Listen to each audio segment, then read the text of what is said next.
Bienvenue sur Africa 24 dans cette nouvelle édition du Morning News. Voici les titres de l'actualité. Le Sénégal s'apprête à célébrer son 63e anniversaire de l'accession à l'indépendance le 4 avril 2023. L'occasion de dresser le bilan des 11 années de présidence de Macky Sall. L'autisme reste un défi de santé publique souvent méconnu en Afrique. Cap sur le Cameroun où le centre Les Pieds Verts nous a ouvert ses portes à l'occasion de la journée internationale de sensibilisation à l'autisme qui se tient ce 2 avril. Et gros plan sur le projet Porto Novo, Ville Verte au Bénin, une initiative qui vise à valoriser le potentiel du patrimoine touristique et culturel de la ville tout en renforçant sa résilience au changement climatique.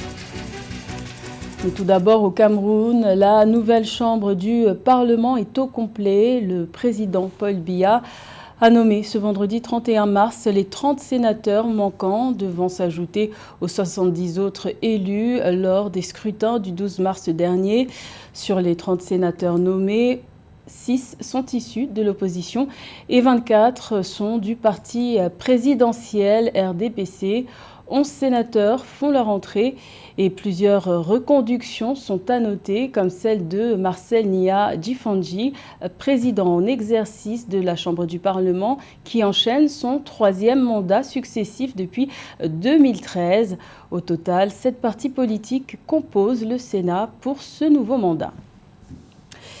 Également dans l'actualité du changement à la tête de l'armée au Burkina Faso pour lutter contre le terrorisme, le capitaine Ibrahim Traoré, président de la transition, a nommé ce vendredi 31 mars le colonel-major Célestin Simporé au poste de chef d'état-major général des armées SEMGA, en lieu et place du colonel-major David Cabré. Il convient de rappeler que le général Célestin Simporé a présidé les Assises nationales d'octobre 2022 qui ont désigné le capitaine Ibrahim Traoré comme président de la transition après le coup d'État militaire de septembre. Autre nomination, celle du colonel Théophile Nyekema au poste de chef d'état-major de l'armée de terre en remplacement du colonel Adam Néré en poste depuis février 2022. Le Sénégal s'apprête à célébrer son 63e anniversaire de l'accession à l'indépendance le 4 avril 2023.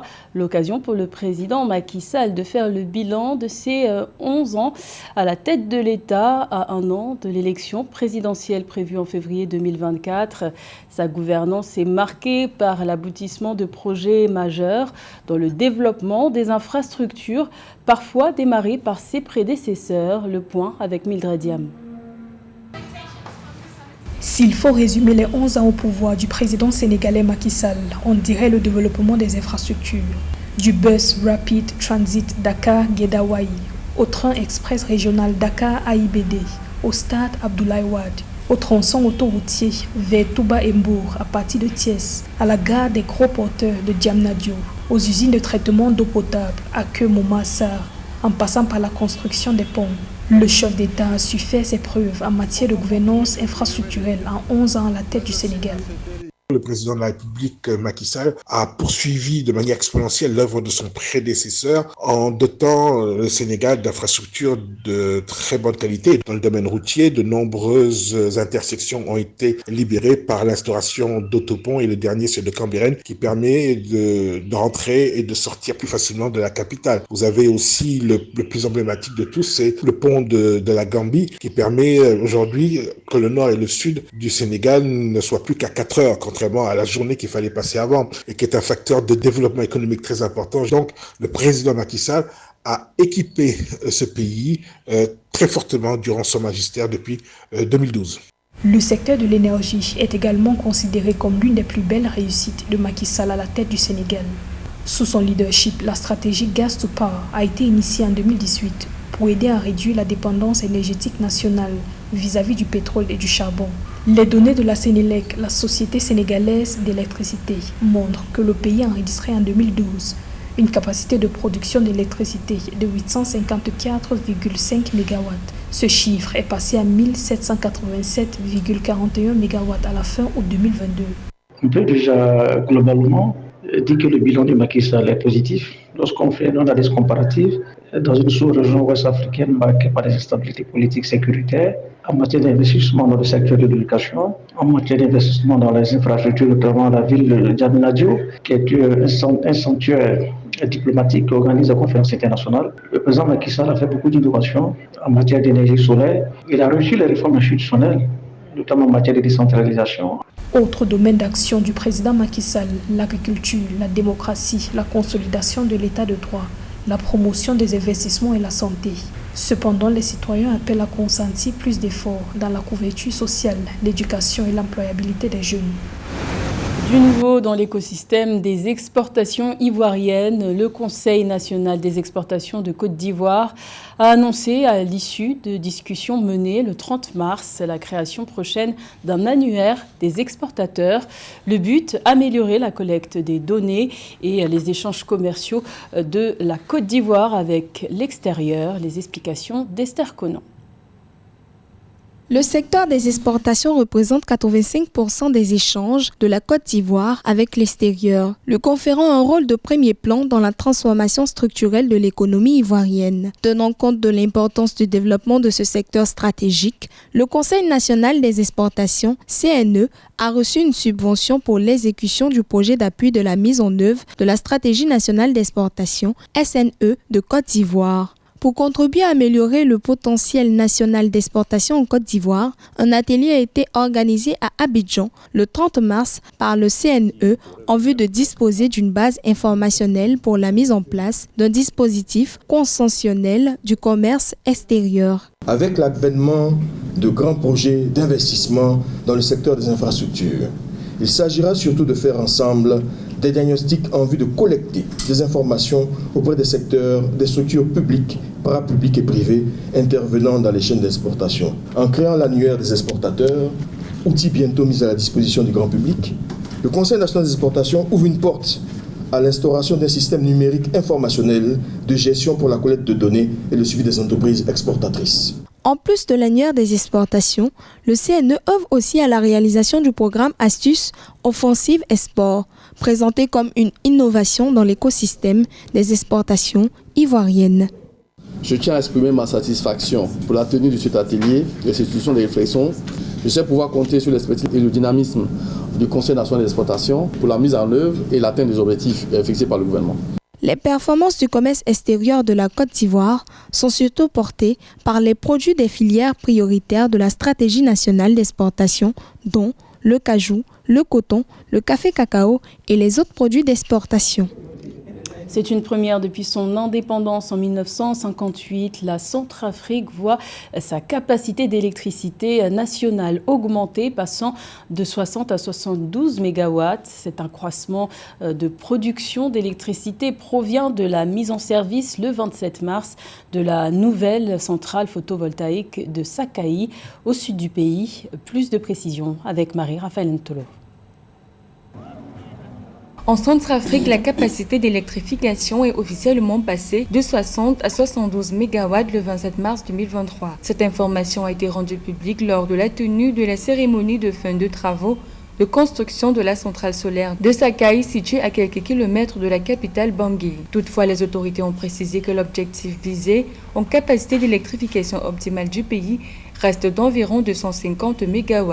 Pour le président Faustin Archange Touadéra, cette centrale s'inscrit dans la ligne du programme de renforcement institutionnel du secteur de l'énergie, l'un des programmes prioritaires de la politique énergétique centrafricaine et fait partie des objectifs fixés lors de la COP21 à Paris. L'entrée en service de la centrale solaire Sakaï après la centrale hydroélectrique de Boali 2 bis et de la centrale thermique de Bangui montre l'engagement de notre pays dans la recherche de solutions aux problèmes récurrents du déficit entre l'offre et la demande d'électricité dans notre pays. L'accès à l'énergie est au cœur des questions telles que la sécurité, le changement climatique, la production alimentaire et le renforcement des économies tout en protégeant les écosystèmes.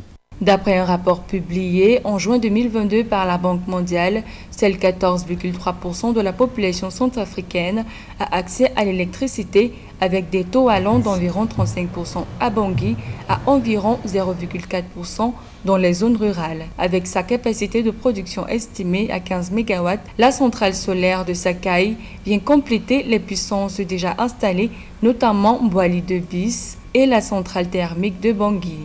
Cette nouvelle centrale a au moins 3 apports. Le premier apport, c'est l'augmentation de la capacité installée de tout ce qui est aménagement hydroélectrique ou photovoltaïque ou thermique susceptible de donner l'énergie dans le pays tout entier, la RCA notamment. Deuxième apport maintenant, c'est l'augmentation du taux d'électrification qui est très faible actuellement. Cette nouvelle centrale va venir contribuer à l'augmentation du taux d'accès des populations à l'énergie électrique. Soulignant que ce projet lancé le 17 janvier 2020 est le fruit de la coopération sino-centrafricaine. La Centrafrique souhaite dans les prochaines années développer le potentiel hydroélectrique, solaire et de la biomasse afin d'accroître l'électrification des zones rurales et urbaines et accélérer le développement des projets structurants. C'est un défi de santé publique. L'autisme est une pathologie mal connue en Afrique. Le Cameroun chiffrait en 2016 à 3000 le nombre d'enfants autistes à la naissance chaque année et plus de 100 000 cas recensés. Les centres spécialisés comme celui des Pivers restent rares et les enfants atteints d'autisme sont souvent stigmatisés. Un sujet de Joël Ballot. Marie-France se concentre, sinon je l'enlève de la table.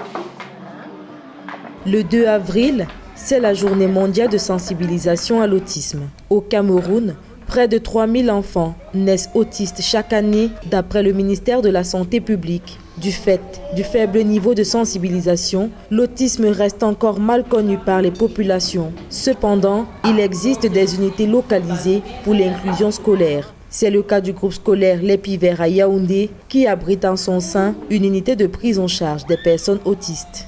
Inclusif, ça veut dire que les enfants ont un îlot où ils respirent, ils font les apprentissages de manière adaptée dans un lieu qui est calme et qui leur ressemble, où on tient compte de leur particularité qu'est l'autisme. Et quand ils sont déjà assez aptes, ils commencent à aller petit à petit à la rencontre de leurs camarades dits neurotypiques. Yvan, Grace, Nicolas, Mireille sont tous autistes et scolarisés à l'unité localisée pour l'inclusion scolaire Les Pivers. Ils bénéficient comme d'autres d'un accompagnement spécifique car il existe plusieurs types d'autisme. À l'aide d'encadrants, un programme est établi chaque jour de classe en fonction de leur capacité d'adaptation, ce qui leur permet de se familiariser rapidement à leur milieu de vie et de s'intégrer socialement. Les enfants sont dans une école dite normale. Ils ont une salle qui est à eux, mais ils sont à la rencontre de manière perpétuelle et permanente avec leurs pairs de même âge. Ils font les récréations ensemble, ils font un certain type d'apprentissage ensemble. Ceux qui sont assez aptes vont en classe pour travailler le programme scolaire adapté. Avec un plaidoyer pour une éducation inclusive, Sophie Mbok s'arrange à associer les personnes dites saines et les personnes autistes pour favoriser le vivre ensemble. Malheureusement, la tâche reste longue au Cameroun, car il n'y a pas de statistiques à jour sur le nombre de personnes vivant avec l'autisme et même le Cameroun manque de spécialistes pour son diagnostic. Un projet hybride est en train d'être mené par le conseil municipal de Porto Novo au Bénin. Son nom, Porto Novo, ville verte. Le but, développer les activités culturelles, commerciales, touristiques, mais aussi révéler les espaces publics de biodiversité dont dispose la ville.